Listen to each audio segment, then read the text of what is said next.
तेरे दर पर आने से पहले मैं बहुत कमजोर होता हूँ।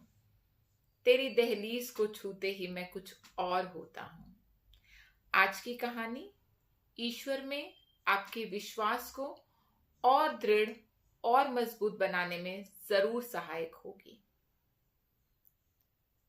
एयरपोर्ट के बाहर एक गाड़ी आकर रुकती है। उसमें से एक शख्स नीचे उतरते हैं। जल्दी जल्दी अंदर की ओर भागते हैं। टिकट काउंटर पर जाकर अपनी टिकट चेक करवाते हैं, बोर्डिंग पास लेते हैं और प्लेन की ओर अग्रसर हो जाते हैं। बार बार घड़ी देख रहे हैं, ऐसा प्रतीत होता है मानो बहुत जल्दी में हैं। जैसे ही प्लेन के अंदर बैठते हैं अपनी सीट पर, तो चैन की सांस लेते हैं। फिर घड़ी देखते हैं एक बार। उन्हें देखकर ऐसा जान पड़ता है कि अब वो सुनिश्चित हो गए हैं, जहां उन्हें पहुंचना है वहां पर वो वक्त पर पहुंच ही जाएंगे। पर ईश्वर को शायद कुछ और मंजूर था। अचानक बादल छा जाते हैं आसमान में और बहुत तेज बारिश होने लगती है। और इतनी देर में कैप्टन का अनाउंसमेंट होता है कि बहुत तेज बारिश होने की वजह से हम आगे नहीं जा सकेंगे और प्लेन की इमरजेंसी लैंडिंग होगी। आसपास के किसी एयरपोर्ट पर प्लेन की लैंडिंग कर दी जाती है। अब वो प्लेन से बाहर आते हैं, वेटिंग लाउंज में वेट कर रहे होते हैं, परेशान हैं, अपने फोन से कुछ नंबर्स डायल कर रहे हैं, किसी को मिला रहे हैं। परेशानी उनके चेहरे से साफ झलक रही थी। इतने में एक शख्स और आते हैं और उन्हें कहते हैं कि "हम्म, आप बहुत परेशान मालूम होते हैं।" तो उन्होंने कहा, हाँ, मैं बहुत परेशान हूँ। मुझे एक जगह कॉन्फ्रेंस में पहुंचना था और मैं वहां पर स्पीकर हूँ। अगर मैं ही वहां नहीं पहुंचा तो वो कॉन्फ्रेंस तो कैंसिल हो जाएगी। मुझे तो वहां पहुंचना ही पहुंचना है किसी भी सूरत। तो क्या कोई इंतजाम हो सकता है? तो उसने कहा, हाँ जरूर, जो आपने लोकेशन बताई है वो यहाँ से 2 घंटे की दूरी पर है। आप ऐसा कीजिए, बाहर जाइए, कैब कीजिए और मुझे लगता है कि आप वक्त पर वहां पहुंच जाएंगे। अब उसके पास रास्ता तो कुछ और नहीं था, क्योंकि बारिश का पता नहीं था कब रुकेगी, दोबारा से फ्लाइट कब टेक ऑफ होगी। सो वो एयरपोर्ट से बाहर आया, सामने ही देखा तो इत्तेफाक से एक कैब लगी थी। उसमें एक लड़का था और उसने उससे पूछा कि इस जगह पर चलोगे? एक बार उसने खिड़की से बाहर देखा और बारिश देखी। फिर जाने क्या सोचकर उसने कहा, ठीक है चलूंगा। बिठा लिया। शायद उसे भी किसी पैसेंजर की तलाश थी।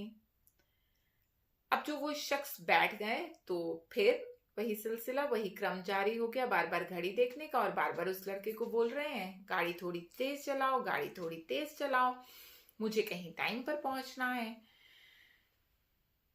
बारिश तेज थी और बार बार वो शख्स इंस्ट्रक्शंस दिए जा रहे थे। तो इस चक्कर में वो लड़का जो था वो रास्ता भटक गया। जब उसे एहसास हुआ तो उसने डरते डरते उन्हें बताया कि मैं तो गलत रास्ते पर आ गया हूं।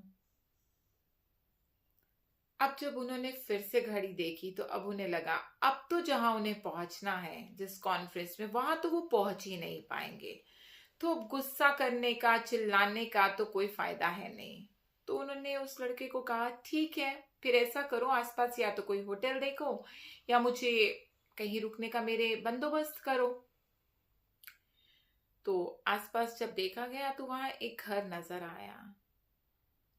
ये शख्स उतरे, इन्होंने दरवाजा खटखटाया तो अंदर से आवाज आई, दरवाजा खुला है, अंदर आ जाओ, मैं पूजा कर रही हूँ।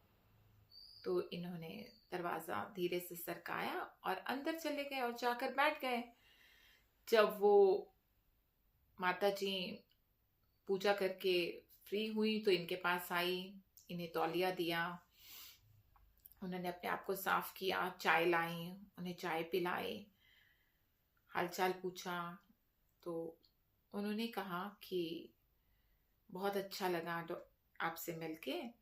ये तो ईश्वर की कोई कृपा है कि उन्होंने मुझे आप जैसी नेक दिल औरत से मिलवा दिया इस तूफानी मौसम में।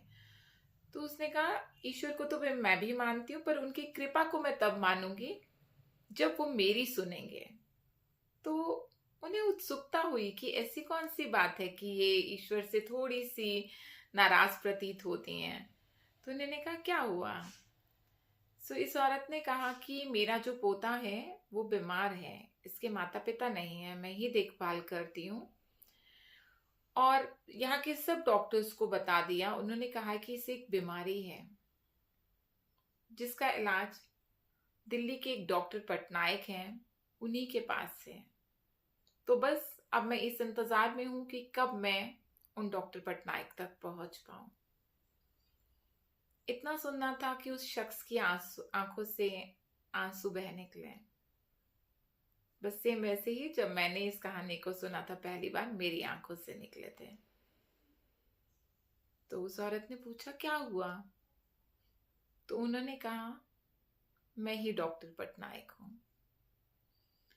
मेरे प्लेन को जहां जाना था, बारिश की वजह से वो वहां नहीं जा सका।